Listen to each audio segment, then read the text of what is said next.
তিন দিন ধরে পানিবন্দী চট্টগ্রামের বিস্তীর্ণ এলাকার মানুষ। ঘরবাড়ি, দোকানপাট, সড়ক তলিয়েছে পানির নিচে। জ্বলছে না চুলা। অবর্ণনীয় দুর্ভোগে এসব এলাকার মানুষ।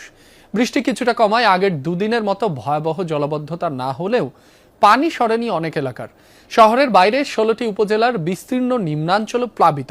অনেক সড়ক দিয়ে বন্ধ যোগাযোগ। তৃতীয় দিনে চট্টগ্রামে সকাল থেকে থেমে থেমে বৃষ্টি অব্যাহত আছে। কমেছে ভারী বর্ষণ। তবে টানা 2 দিনের ভারী বৃষ্টিপাতের ফলে নগরের উত্তর আগ্রাবাদের মুহুরীপাড়া, দাইয়াপাড়ার চিত্র এটি। 2-3 দিন ধরে ঘরের নিচতলায় হাঁটু থেকে কোমর পানি। নষ্ট হচ্ছে আসবাবপত্র, জ্বলছে না চুলা।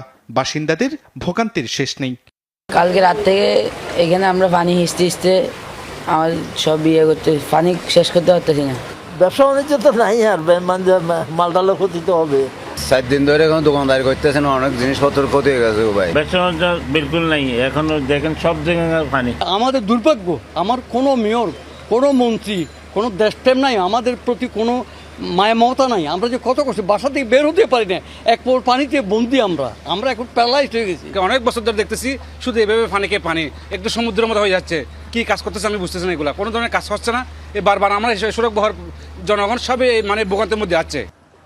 চাঁদগাঁও, মোহরা, বাকলিয়া, আগ্রাবাদ, সিডিএ সহ বন্দরনগরের সব নিচু এলাকার একই অবস্থা। জোয়ারের পানি ঢোকাই পরিস্থিতি বেহাল।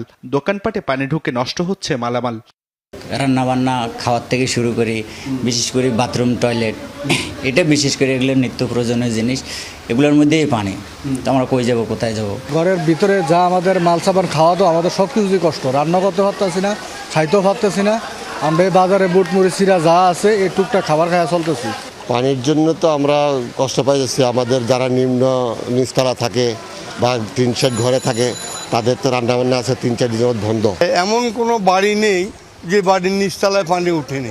খাল ডুবে রাস্তার উপর দিয়া হাঁটু পরিমাণ, কোমর পরিমাণ পানি, কোমরের উপরে এক বুক পরিমাণ পানি। আর এই যাবৎ কোনোদিন এতটুকু পানি হয় নাই। বৃষ্টি তো হবেই, অনেক মিলিমিটারের পানি বৃষ্টি হচ্ছে, তদ্রুপ পানিও বেশি হচ্ছে, কিন্তু এটাতে যাওয়ার পথটা ক্লিয়ার রাখতে হবে। গত 2 দিনের তুলনায় বৃহস্পতিবার তৃতীয় দিনে চট্টগ্রামে ভারী বর্ষণ তেমন হয়নি। বৃষ্টির মাত্রা কমায় প্রধান সড়ক এবং অনেক এলাকা থেকে পানি নেমে যায়। কিছুক্ষণের জন্য দেখা যায় সূর্যের মুখ। তবে বিকেলে আবারও বৃষ্টি শুরুর পর নিচু এলাকায় ফের জলাবদ্ধতা তৈরি হয়। সকালে বেশ কয়েকটি নিচু এলাকা পরিদর্শন করেন মেয়র। বলেন, সিডিএর অধীনে চলমান প্রকল্পের বাকি 30 ভাগ কাজ শেষ হলে জলাবদ্ধতা কমবে। তবে নাগরিকদের সচেতন হবার পরামর্শ দেন তিনি। একদিনে 412 মিলিমিটার